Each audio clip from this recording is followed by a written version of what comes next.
talabul ilmi, menuntut ilmu, ta'lim, pengajian.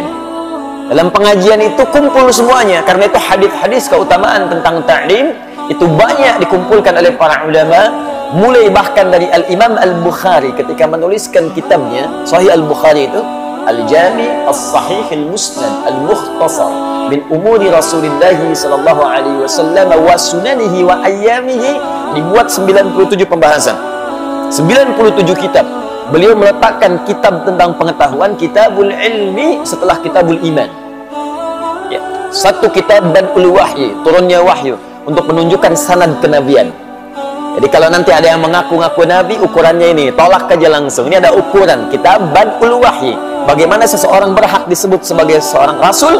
Apa ukurannya? Apa sifat wahyunya? Bagaimana kita tahu kalau dia mendapatkan wahyu? Bagaimana ukuran kebenaran suatu wahyu? Sanad dulu. Ini nanti akan diambil oleh para ulama kita ketika akan mengajar, maka sanad ilmunya akan ditampakkan. Ini sanadnya, dia belajar ini ke sini, belajar fiqh dari ustaz ini, belajar qiraat dari syekh ini, belajar misalnya tafsir dari syekh ini, belajar hadis syekh ini. Maka umumnya ulama-ulama dulu itu akan menampilkan ijazah keilmuannya, sanad sebelum dia mengajarkan itu, sehingga orang bisa yakin dengan apa yang akan dia peroleh. Imam Muslim langsung menyantumkan pembahasan sanad dalam jilid pertama dari 9 jilid Sahih Muslim, jilid pertama halaman 119. Ya, beliau mengatakan babul isnadi minad din, bab belajar sanad itu dari guru yang jelas supaya paham apa yang kemudian dipelajari dan disampaikan, itu bagian terpenting dalam agama. Sebab kalau kita menyampaikan sesuatu dari sumber yang salah, maka cara beragama pun akan keliru. Kalau diurutkan, babul isnad minad din, bab belajar runtutan pengetahuan dengan sanad, itu bagian penting dari ad-din. Apa itu ad-din? Islam. Tahu dari mana ad-din Islam? Quran surah ketiga ayat 19. Innad dina 'indallahil Islam. Apa di antara turunan Islam? Baca lagi hadis Muslim, nomor hadis yang ke-8. Ya, dari Umar bin Khattab radhiyallahu taala anhu. Datang malaikat Jibril bertanya kepada Nabi sallallahu alaihi wasallam, "Mal Islam?" Apa itu Islam?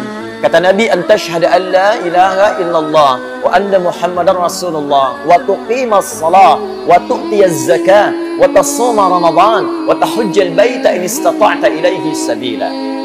Syahadat bagian dari Islam. Awas, kalau kita belajar syahadat yang enggak benar, maka keislamannya pun bisa tidak sempurna. Salat bagian dari Islam. Kalau belajar salatnya tidak benar, maka salatnya pun tidak akan sempurna. Bahkan sekarang muslimah haji, kalau manasiknya nggak benar, celakanya nanti pengorbanannya banyak, tapi tidak menghasilkan apapun. Ini yang paling bahaya. Nah, jadi para ulama mengumpulkan kemudian itu dalam konteks sanad, diteruskan penguatan iman, kitabul iman. Setelah imannya bagus, bagaimana cara menguatkan iman? Kitabul ilmi, dengan pengetahuan.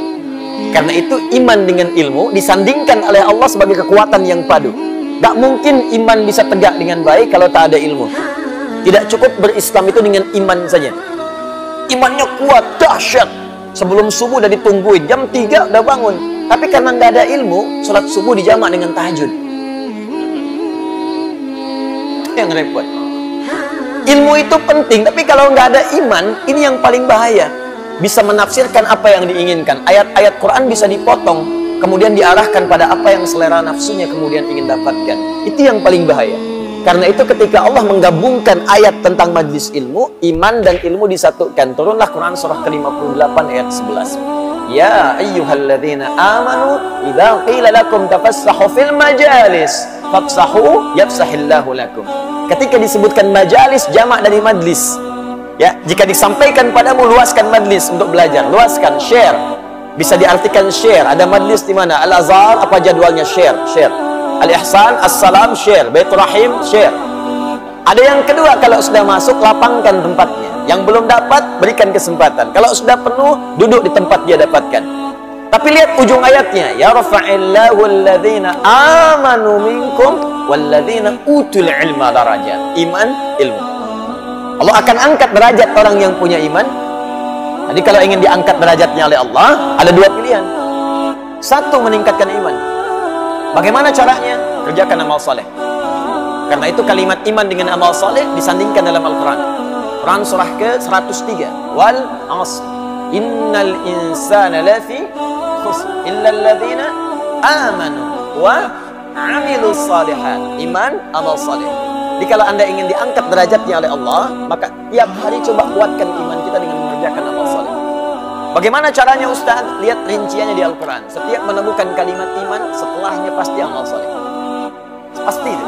Kalimat iman pertama Al-Baqarah ayat ketiga.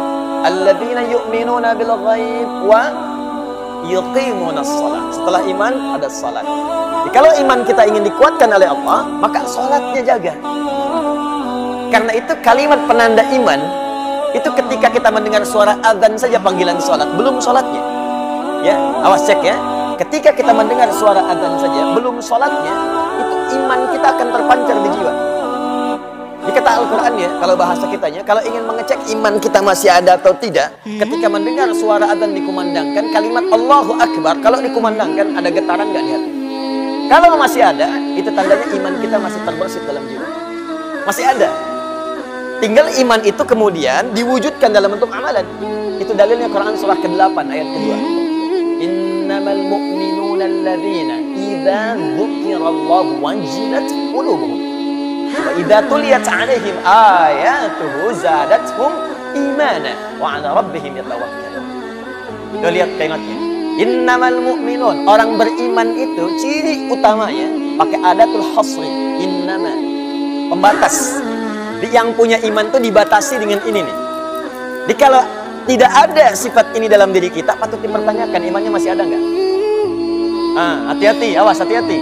Jadi kalau sifat ini tidak ada, ini yang paling rendah, yang paling minim. Jadi kalau yang ini pun tidak ditemukan, patut ditanya. Kalau tidak maksiat yang paling dalam sehingga menutup cahaya imannya, atau yang kedua, dia sudah mulai jauh dan sangat jauh dari Allah Subhanahu wa Ta'ala. Apa ciri pertamanya? Idza dzukirallahu wajilat qulubuhum.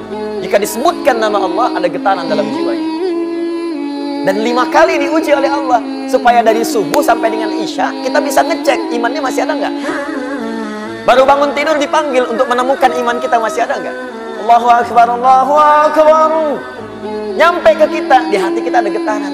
Sudah azan, cepat siap-siap. Nah, kalau masih ada suara itu, iman itu masih ada. Nah, jaga itu, cepat respon. Cara menjaganya, cepat tunaikan sholatnya. Jangan banyak dikomentari lagi. Pak, sudah azan. Iya, mah, tapi belum komat. Nah, nanti imannya tidak naik tuh. Kalau kita mau naikkan, cepat respon itu. Kejar. Karena itu, tingkat terendah ini, kalau sudah tidak ada, apalagi meninggalkan itu yang bermasalah. Ya, hadis Abu Daud, nomor hadis 857, itu bahkan disebutkan sifat setan yang paling pertama. Itu kalau dengar suara azan, dia lari terbirit-birit. Idza udzina fafarra syaitanu wa alaihi dhuratun. Kalau azan dikumandangkan maka setan akan lari. Lari sambil terbirit-birit. Kalau bahasa letterlocknya, lari sambil terkentut-kentut. Ya, dhurat itu kentut. Maksudnya apa? Saking bencinya dengan suara azan, kalau azan ada baunya pun dia nggak mau cium.